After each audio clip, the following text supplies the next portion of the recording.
Just imagine a situation. You are standing in front of a massive audience and they all are applauding for you and appreciating you for the wonderful speech you have just given.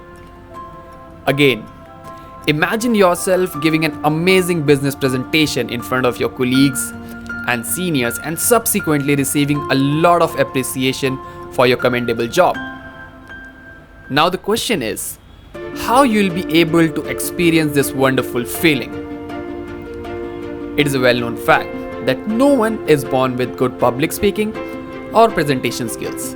People develop it over a period of time. Some people develop it at an early stage, while some develop it in the later stages of their lives. You will be glad to know that we at KOAK Education have the recipe of this amazing dish of public speaking and effective presentation skills.